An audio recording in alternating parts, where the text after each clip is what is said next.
Hello, my name is Phale McGuire. I come from Ireland. I'm actually an international hockey player, and at the moment I live in Belgium.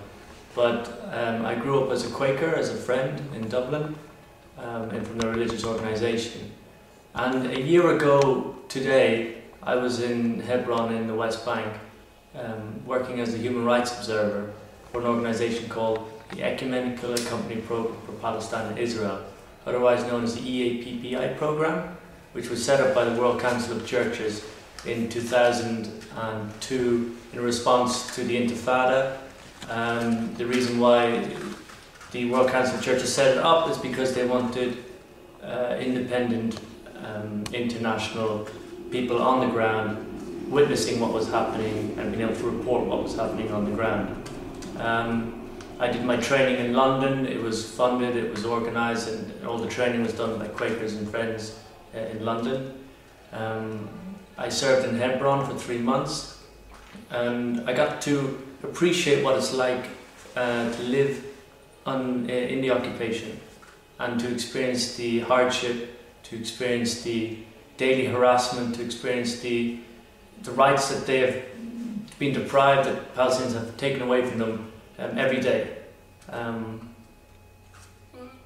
EAPPI has 6 locations set up in the West Bank, one in Jerusalem, Bethlehem, Hebron, Tulkarem, Jayus and Yanoun, and in each place we have particular tasks that we must do, often based on the situation on the ground there. For example, in Jerusalem, one of the main issues is house demolitions, as we all know, and then also the settler attacks that happen in East Jerusalem.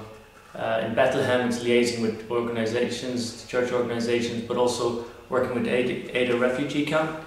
And then in Tulkarem, it's more to do with helping farmers access their gates and stuff like that.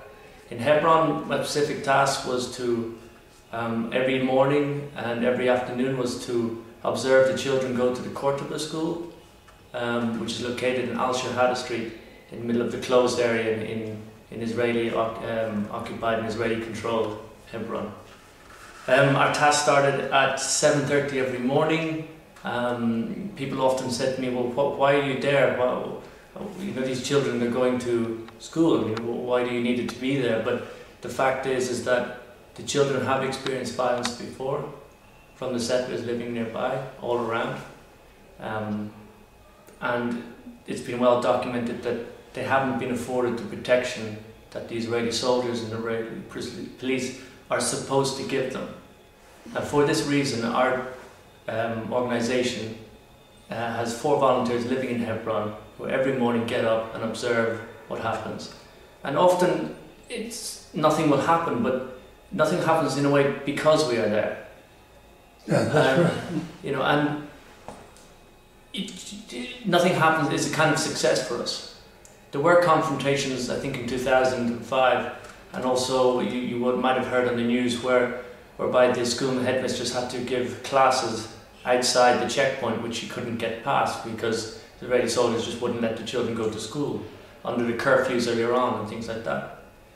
A lot of the confrontations that would happen on the Sabbath, and the settlers, if there was a holiday day, it's more problematic for the Palestinian children going to schools, that sort of thing, which was solved by the ingenuity of the headmistress of the school at the time, who decided to change the schedule for the children to mirror the schedule of the Jewish calendar, but then also bring the school times forward half an hour in the morning so that they never meet each other. And this is the solution. The solution in Hebron is that Palestinians and Jewish children should never meet each other, which for me is a sad way of going forward. Like a racist sort of idea. Yes. Like separation or something. But yes, it is, and it's sad because from the way I see it, and I am totally subjective. I cannot be objective, but from the way I see it, some people, whoever they are, doesn't matter about religion or whatever, some people grow up to learn to hate others. And that's a fact. You have to deal with that and you have to make accommodations otherwise.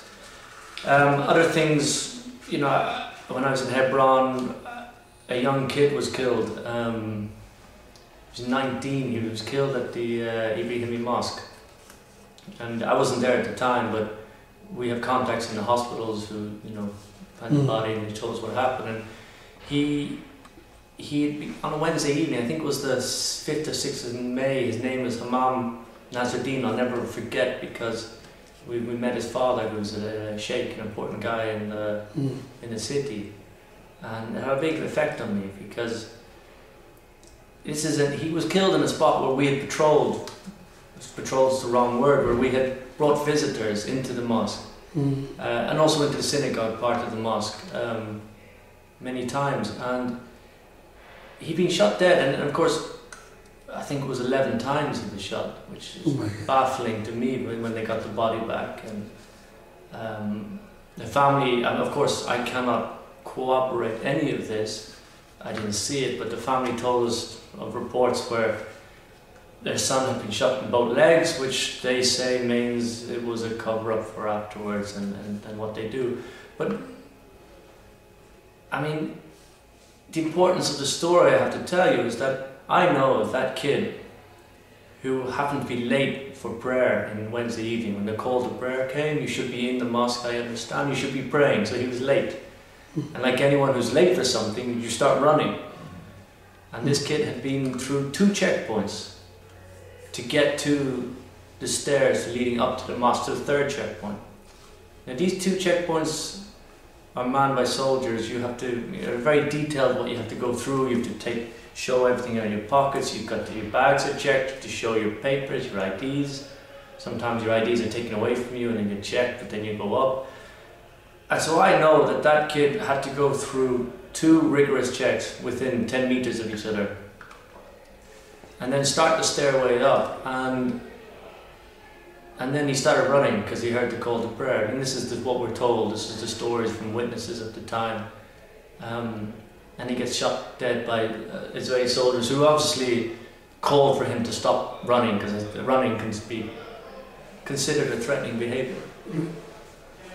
So yeah, they shot him, and the thing is, everything's on tape. You could get it if the authorities wanted to prosecute, but I guess it's what we hear is that Israeli official policy, well, unofficial policy, is never to investigate any Palestinian deaths. That's true. So, thanks very much. I don't know. That's very nice.